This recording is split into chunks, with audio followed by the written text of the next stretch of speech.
All right. Good morning, everyone. At least here on the West Coast. Brad Roltzkin here with the Fresno Bitcoin and Cryptocurrency Investors Group. Today is Saturday, December, January 14th, 2023. We're kicking off the year, kind of just talking about maybe some updated strategies that we're going to use going forward here, since all this madness has been happening with FTX and the other centralized exchanges. I'm going to throw out a couple of my thoughts here, and then I welcome you guys to jump in and join in. Okay, Susan, thanks for joining us. Hopefully you can get your audio working there. Interesting. Well, hopefully you can hear the rest of us, but thanks for chiming in there. So as far as all these crypto problems, what I've seen is none of them have been related to crypto specifically or the crypto technology. It's just another example of the shenanigans and fraud and other illegal activities that people have pulled in banking and finance, probably for hundreds of years. It's just that they were happening in the crypto space or related to the exchanges and tokens and that kind of thing. It looks like the FTX debacle is, I haven't completely got under the hood on all of them. I mean, there's, it's such a rabbit hole you can go down, but it looks like FTX has kind of hit, covered multiple areas, where there were problems. The main one that we should watch out for is when a company or organization issues tokens that, I could issue a token, anybody could issue a token here, and within 24 hours with some of these tools that are already in place. But what gives that token value? Is there anything behind it? Like the stable coins are supposed to be backed by, dollars, US dollars or treasuries, that kind of thing. But if a company can come out with a token, maybe they even pull some shenanigans as far as fake trading behind the scenes, like literally like bot trading going on behind the scenes to pump up the value. And then they start issuing those coins as collateral or exchange them. Say the FTX would exchange $100,000 in their tokens based on the current day's price for $100,000 in Bitcoin or Ethereum, where they just created those FTX out of nothing, pumped up the price through some bot trading. All of a sudden, oh, this whatever the value of each coin, you're getting $100,000 worth supposedly. But then when things go bad, all of a sudden that 100,000 goes to $10 or $20, kind of thing. So that's something that we definitely should watch out for, literally any token, especially a new one that's fresh on the scene. When you look at FTX, they weren't around that long compared to the crypto, industry. Obviously, we're only coming up on here, what, 14 years with Bitcoin as far as that goes. But, got to watch out for these new ones. And then when these other exchanges got involved, and then they were using their customers' funds, that was, something that we've kind of talked about once in a while, and we can avoid by, like I always preach, get your coins off the exchange after you're done exchanging them. Now, some of these, and I've seen some guys, on YouTubers that I respected that, had 100, 200,000 on this exchange because they were earning returns, or, they're staking on some other platform, like Celsius, which we had talked about in the past and seemed to be pretty decent, but, then they got stung too. So another thing to, watch out for, even though it's, you may be making 10, 20%, if you're not in control of those coins, it's a dangerous position that you put yourself into. I've gotten stung not from those, but from being involved in some of the farms and the staking on the liquidity pools. The same kind of thing can happen, usually not as much because there's not somebody directly in control like that exchange, but you can definitely still get burned there. So something to watch out for. Hey, welcome, Michael. Just getting started. I was kind of sharing my thoughts on the FTX and Good other morning. debacles here. How are you doing today? Staying dry, hopefully? Oh, yes.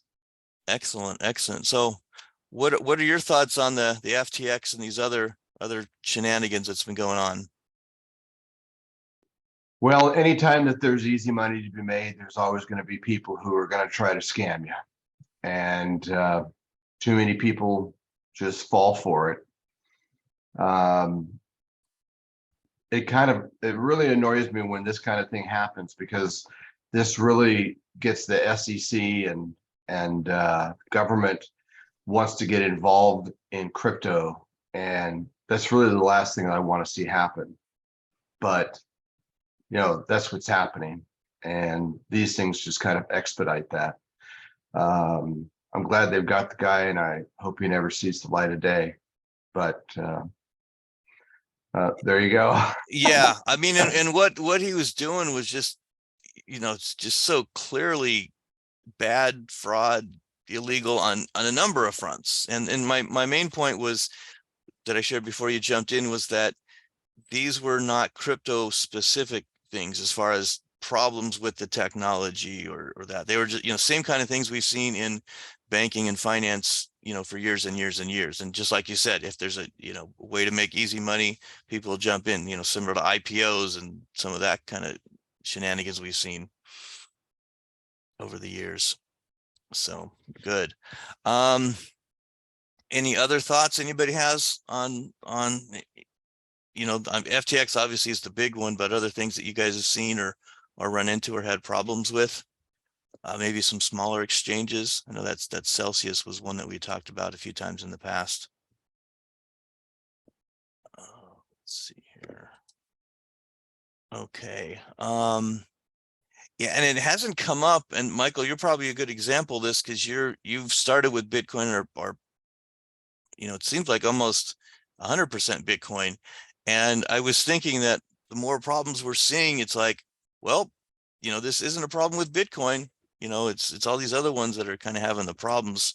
And so about a year ago, I kind of started moving my focus a little bit more towards Bitcoin and trying to just accumulate Bitcoin, not get into these little coins that, up and comers that have good ideas and staking opportunities or these kinds of things, but just like, hey, just build my number of Bitcoin, just build my number of Bitcoin. And when I looked at one of my wallets last night, it was like, whoa, that was more than I had the last time I looked. So I was happy to see that jump up in Bitcoin. Has anything that you've seen, Michael, swayed you away from Bitcoin, wanting to explore any of these altcoins any more than in the past?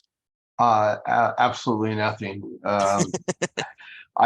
You're right. I started with Bitcoin in 2017, and like July 2017.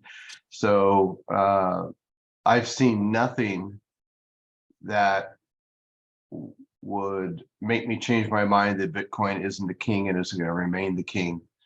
Um, it's just, I don't know if I've told the story before, but back in the 2000, in the .com era, there was I was trading options in Yahoo, InfoSeek, Lycos, Alta Vista, and only one of those probably anybody here recognizes, and that would be Yahoo, because Yahoo was the big guy. Everybody else was trying to get in there, and even InfoSeek was owned by Disney, so they had money, lots of money, and every Mm-hmm. single one of them went belly up or got bought out or disappeared, and the only thing that remained was Yahoo, and that's the way I see Bitcoin.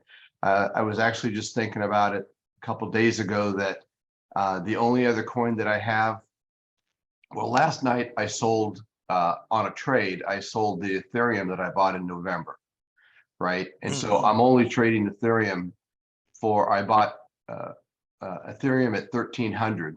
And all I was looking for was like a $50 trade. And I didn't get that until yesterday. And then I sold at 1555, which wasn't the high anywhere near it. But the point being is that I held it for a trade and a trade only. And then the only other thing that I have that's speculative is SHIB, and I've only got like $500 worth of shit. That's it. And because it's, you know, if you want to put a few $100s into something that's really speculative, and maybe that thing pops and goes crazy and gets pumped and you can get out of it in time, that's the only way that I see investing in anything else, because I don't really see any utility in most of these things. What is there? Somebody said last time there's 20,000 different coins. 99.9% of them have really no value past the fact that somebody else thinks it has value. There's no practical use for it.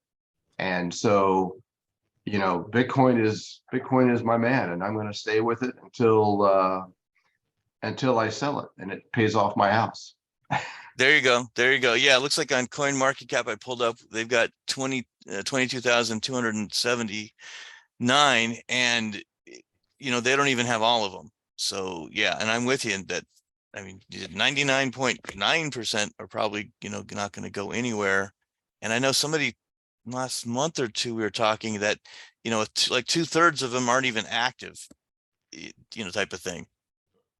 Hello. So yeah. Oh, hey Sam, how are you? What are your I'm thoughts on good. these altcoins? I'm actually invested in well, not quite a few, but 5 of them. I do believe Bitcoin is not going to be flipped or anything like that. But due diligence wise, the altcoins are going to be in position to be more valuable than most people think, because it's just the monetary thing. If you understand the monetary thing of what they're doing with the economy, where depressing the dollar, where Bitcoin is going to be able to kind of solve some of that with being able to have store value. There's also another principle in effect here, and that's called profitability. Some of these coins that they have digitally will be able to transfer the efficiency of the market, which is going to be able to save money when you're talking about traditional finance. They're just trying to figure out how can these central banks and stuff start to reap the benefits of these of the technology, because they understand the money is going to be in digital. So these altcoins are going to play a very big part, not all of them, but a select few of them, which is already being run through governments and stuff like that to try to see if they're viable or secure or efficient. So regardless of what you say, there's going to be other coins besides Bitcoin that's going to be on the market, and we have to kind of be able to do due diligence, because Bitcoin in El Salvador, they did that, but that's run on Algorand. It's an altcoin, it's another project, but it's run on Algorand.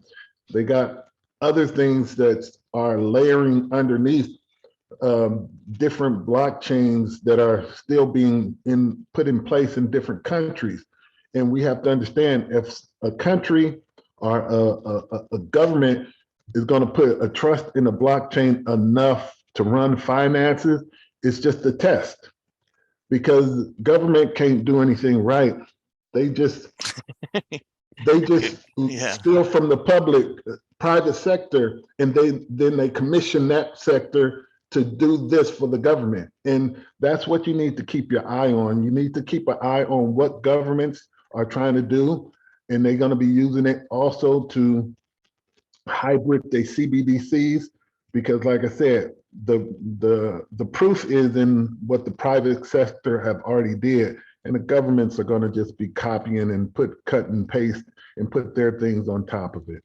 Right. Okay. You covered a lot of good things. Let me just kind of expand on a few of them. And you mentioned one thing, you know, you said, no matter what I say, and that's absolutely true. We're just having a discussion here. None of us, you know, have the magic ball that we're looking at to know what's going to happen in the future. But I think the value in discussing and all of us individually learning about us should put us in better positions going forward. So I appreciate you bringing that up. Now, you mentioned that that the Bitcoin in El Salvador was run on Algorand. And I know I'm not real familiar with that chain, but I do know that a lot of what's going on in El Salvador is using the Lightning Network, which is a layer 2 solution, that runs on top of Bitcoin. It's the Liquid network. It's called Liquid. Lightning is the layer 2 for Bitcoin, but in El Salvador, they're calling it the Liquid network. So, and what chain is that run on? I think it's still, maybe it is the Lightning. Maybe I'm on another blockchain, but maybe it is the Lightning network they're using. Okay. And some of these, they're just technical issues. It's not a big deal. But I hadn't heard that part of it. But I did talk in person with somebody about a year ago that their company was involved for a few months with the whole El Salvador thing. So I kind of keep an eye on it, and I looked at it here over the last day and just kind of saw what was going on in El Salvador, because as far as from an implementation standpoint, for a community or country or that kind of thing, they're a little ahead of a lot of other places. So they just passed this bill to do these Bitcoin backed bonds. Although when you get into it, they talk about Bitfinex being involved and issuing these other tokens. So this is a little bit, scary to me, kind of thing, but that's a whole nother discussion as far as that. But at least they're moving ahead. And some of these other articles are interesting as far as folks flocking to El Salvador, because they're kind of trying to generate this or create this Bitcoin city, and at least they have the kind of the Bitcoin buzz going on. So interesting from that standpoint. Let's see. Caesar, were you trying to jump in here? Or is that just some background noise? Maybe some background. Okay. Okay, Sam, you'd mentioned that the part about the CBDCs, so it sounds like you think those are just going to be copycats of what has already taken place with some other altcoins? Is that? Yeah, basically, the governments, they do their thing, but usually what they do is they copy. They're looking at all the other chains that's out there, and they're trying to copy. That's why they're trying to test their CBDCs. They're trying to use other blockchains that's established, and they're trying to copy and paste and try to take the good. And this is what they're going to try to do. They're running these tests right now to see if their thing can hold up transactions per seconds and everything like that. And they're copying these blockchains. Because what you need to do is you need to have something fast, secure, and of course scalable. So what can you use? And a lot of these networks are not that fast. You look at like a Solana, it may be one of the fastest ones, but it's like the least reliable. Right. Yeah, they've had some problems. Yeah. You got other things. You got Ethereum where, they moved to proof of stake, but it's still not fast enough. So they have all these things that they're now trying to test with different areas. And plus, they need to be able to control. That layer of control is the most important for a CBDC, because you need to have the power to claw back and protect and block. And that's part of what the power and authority that they have, because if not, the DeFi free solutions that give them no power over anything. So they really can't really dictate if they don't have a control mechanism. And that's what a CBDC actually is. It's adding a control mechanism on top of your money. Otherwise, they would still just use the DeFi system and use that to go along with traditional finance, but there's no way for them to control it. Right. No, great point. And that's one thing I wanted to include quite a bit today is the CBDCs, because to me, that, how and if and when those come into place is going to have a huge impact. I mean, if I think it has the potential to wipe out just about the entire crypto space, maybe other than Bitcoin, or put a, kind of a big boot on top and hold down the crypto space as it is. So that's, yeah, it's kind of a potentially scary thing, because it's even worse of a control mechanism than where we are now. At least, if I've got $20 and I want to buy a chicken from my neighbor because he's raising chickens and I need something for dinner that night, I can buy a chicken. But if we outlaw cash and I can't access my $20 to pay my neighbor because it's controlled by the CBDC, it's a CBDC controlled by the government, and they don't like me because I just tweeted something, I might go hungry that night, kind of thing. So how soon do you think we would potentially see, CBDCs in any large countries? Maybe about two years. Okay. And that's really early. I just think, the crypto industry, if we stay together, money flows into crypto. There's no way they can force us, even with their controls. They know how to do it, because once you're in DeFi, once you're in crypto, you can be dark. But what they want is when you cross over into Central, or it's like the dark web and the internet. You'll always have a spot, especially in computers, where you can have your place where you're unregulated or you're dark. They just want money that they're going to approve in the global system. That's why you got the WEF and the IMF trying to figure out, and they all speaking the same language and trying to do this and change the language. If you ever heard of ISO 220, that's one of the things that they're trying to move the language of moving messaging money. They're trying to change it into a new kind of language. So it's going to be all kind of globally connected. So they just want to be able to control, because they control the traditional finance, the normal society, the banks and everything. So they want, when you come over into their system, that you have to pay them. You have to think of it like as a boundary line. When you cross this border, you're going to be able to be taxable. So to live in their system, you're going to have to be taxed. So when you bring your money onto the system, you're able to be tracked and taxed and stuff like that. But I don't think DeFi and crypto ever going to really go away.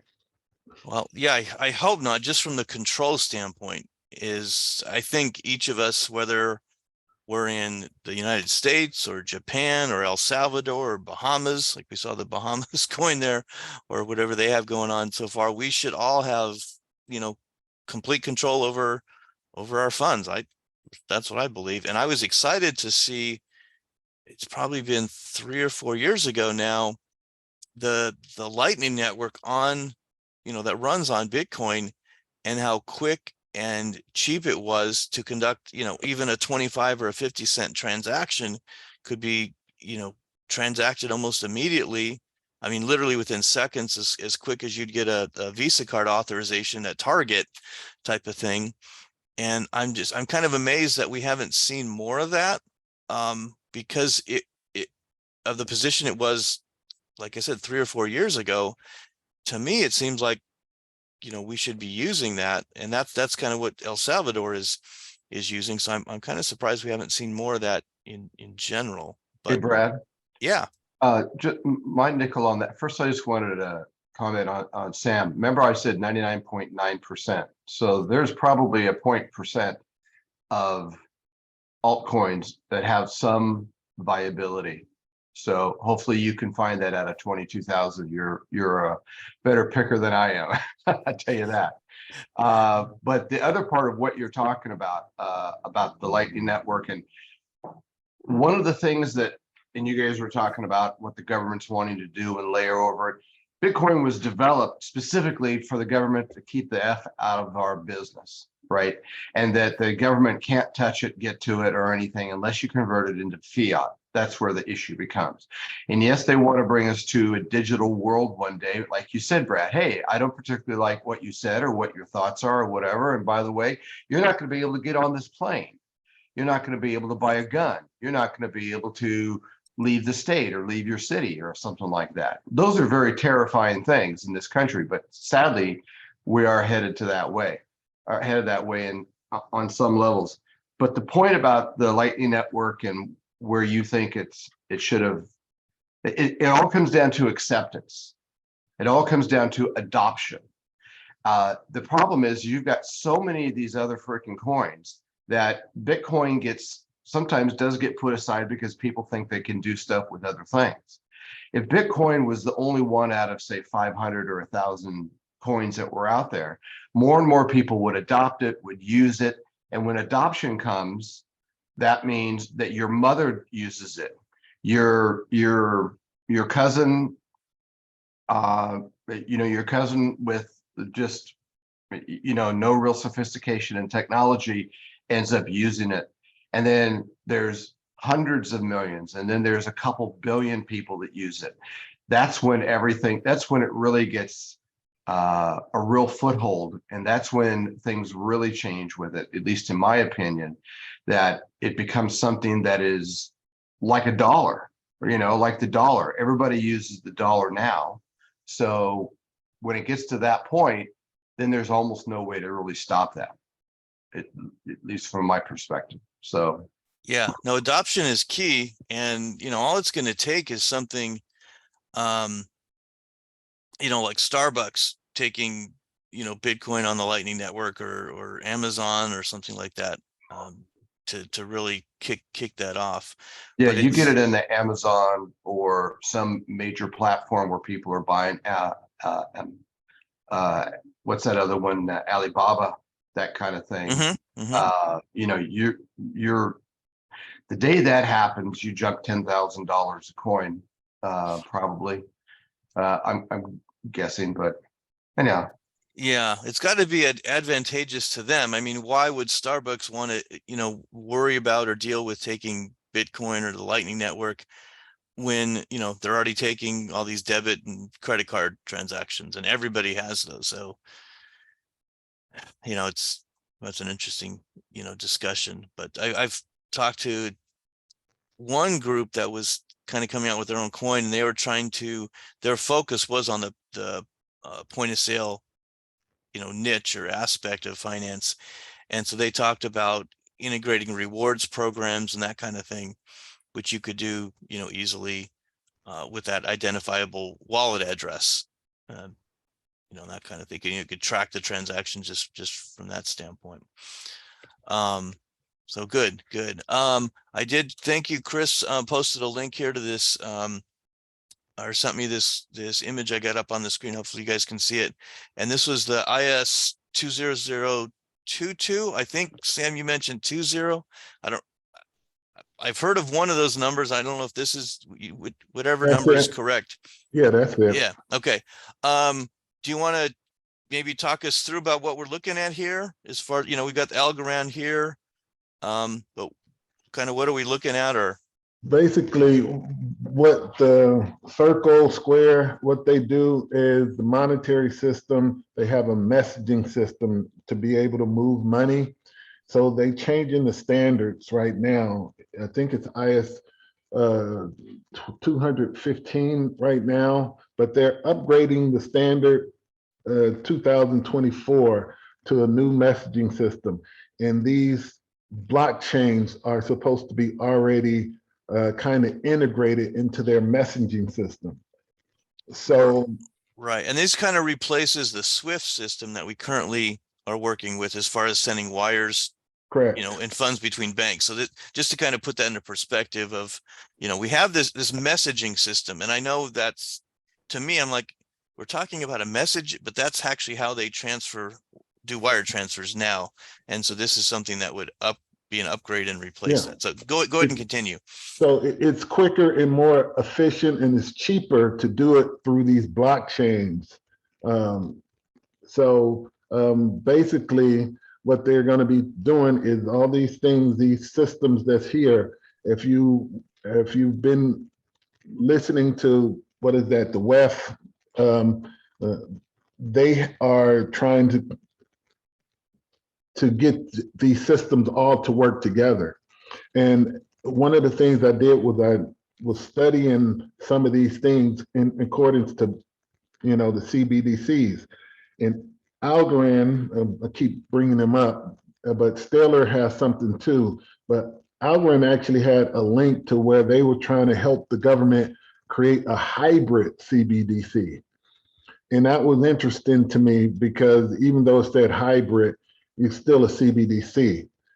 So there's multiple things that they're going to be trying to do to onboard the crypto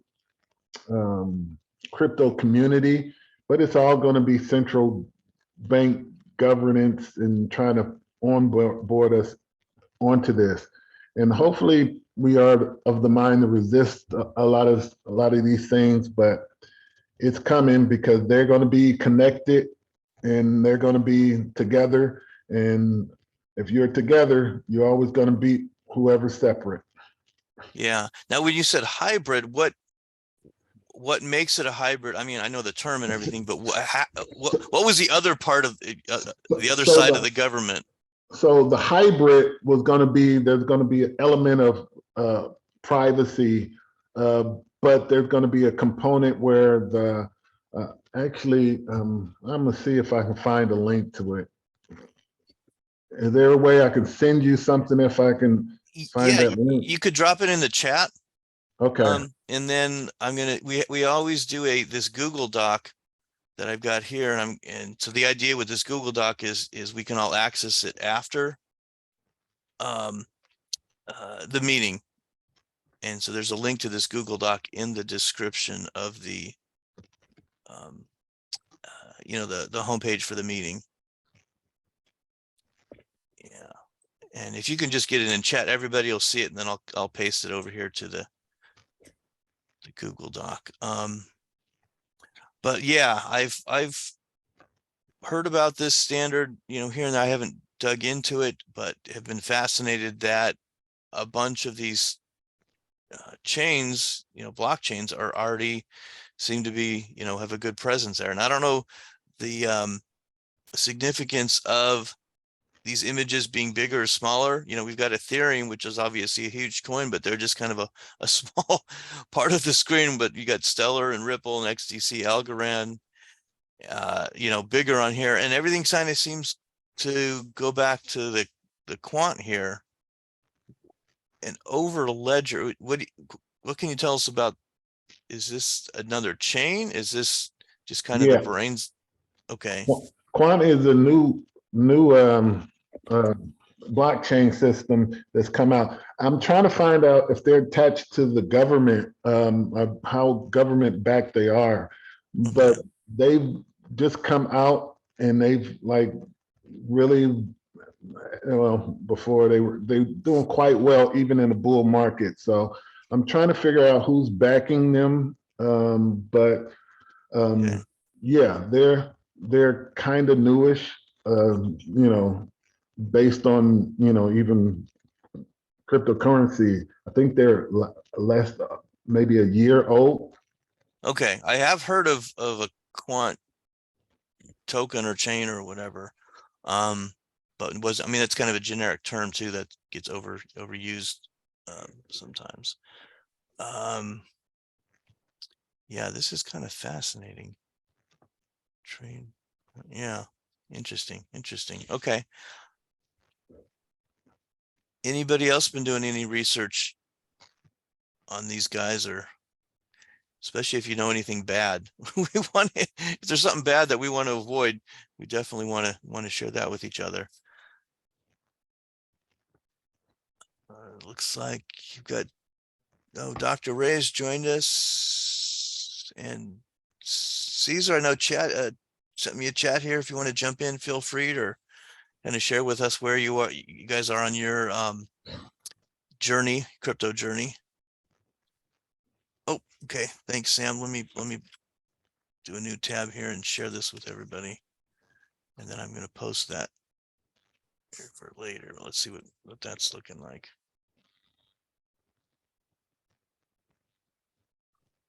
Ugh.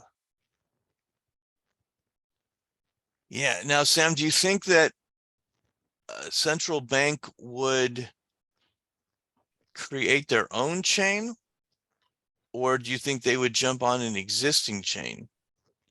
I think they're trying to create their own chain now, but if they don't do it, or if it's not going to meet their specs, they're going to end up jumping on another chain, maybe two chains, to see which one is going to operate. That's that's what governments do. They rendition whatever's working and they'll use it for themselves because yeah. Yeah, because they're not smart enough to figure it out themselves, but Yeah. maybe they overtake or take, yeah. Which to me it seems interesting for the government to rely on a chain or technology that they don't control. But they will control it. That's the whole thing, is that you buy out, you use coercive things, political. That's Okay. the machinations that they're going to use. That's why it's taking so much time. They're everything that's blocking cryptocurrency is traditional finance, it's governments, politicians, because they don't have control over it. If they don't have control over it, it can't become mainstream because they lose control. Right. That's the bottom line. So we need to always remember that. Yeah, good point. Okay. Issuing wholesale. Now, Interesting. other chains have different ones too. This is just the one I had ended up reading because I was doing so much work looking at WEF. And Algorand was so connected with the WEF, they kept coming up in my research. Okay, and what was that? The WEF, World Economic Forum. Oh, yeah, for sure. Okay.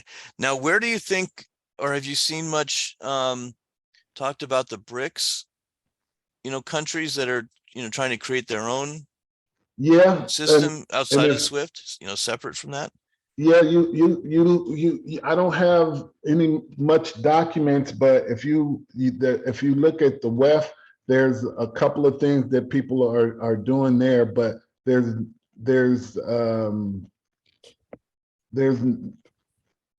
no solid information about who they're using as far as what blockchain that's helping them. They got CEO people who are affiliated with like Stellar, and you hear people like IBM, but we don't know specifically if it's a blockchain. Like Algorand is even embedded in the U.S. government, because the U.S. government actually uses Algorand for FEMA relief grants.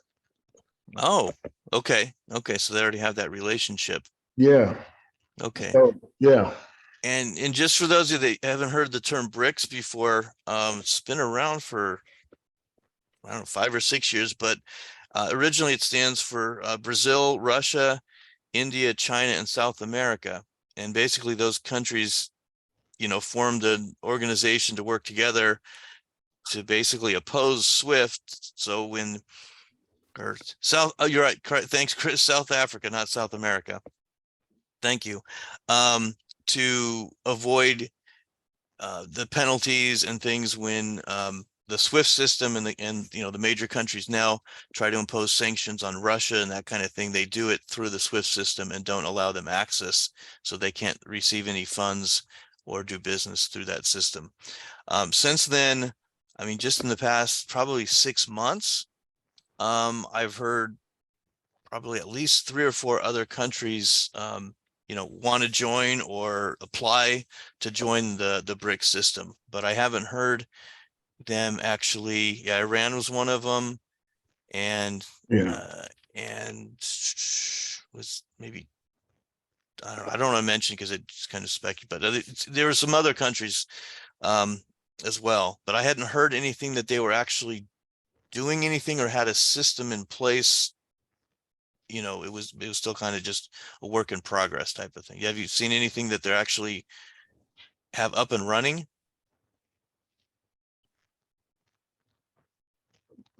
Everything hush hush over. Okay. You know, you don't get any really concrete news because China. Well, you know, China has their own CBDC that they're rolling out. Yeah, and I was reading something just a week or two ago that it doesn't sound like it's been used very much. So kind of like Michael's point on the adoption. And so I was kind of glad to see that, you know, it didn't uh, wasn't taken up and used. So hopefully to discourage or push back any CBDCs. China CBD gonna work because they'll force people to use it. Well, I mean, that's the one we were talking about, that it didn't They, seem to get used. Maybe only it's like less than 20%. I don't remember the numbers, but it was pretty sad how much actually got used, because they have like the WePay and these other yeah, systems, just like we have, you know, PayPal and Zelle and these other ones over here that we already have. So I think the general public is like, well, how come I need that when I can already do it this way? I mean, I could get your Zelle or Cash App address and send you, you know, $50 in like 14 seconds. So why do I need something else? And the majority of the public doesn't look at the control and who, you know, that kind of thing. But I think a great example of how all that played out was when those truckers in Canada were doing their thing across country and people were trying to, you know, donate money to that cause. And the government came in and, you know, shut down and blocked the accounts and blocked PayPal accounts. And they were even doing something on Bitcoin where the exchanges, I think, were blocking it, which is like, oh, okay, now you've moved out of the crypto space into the central banking fiat space if the exchanges were doing that. So I wasn't happy to see that, but there's no way they could block, you know, a wallet. If I wanted to transfer to their wallet, there's no way they could block it. But if they're using a wallet address at, you know, Coinbase or, you know, KuCoin or something like that, then that central authority of the exchange could block those transactions. But I thought that was an interesting example that was kind of played out, you know, over, what was it, a week or two, you know, that the public saw that happening, and it was reported on that those transactions were getting blocked. But it's one of those things where I'm sure they're like, well, you know, that's, you know, bad luck, it's happening to those folks, but it's not happening to me, so I don't care. Well, Well, if we don't care, you know, it's going to happen to us pretty soon and nobody's going to be around to help us. Go ahead, Michael. that's exactly what you were talking about, or I was talking about earlier, is that when, you know, once this thing gets on a central bank type of situation, then, and everything is digital, then they can just squash whoever they want, because you know they're in control of the money. So it's that's terrifying what happened up in Canada. Absolutely terrifying. There's Right. no freedom in that whatsoever.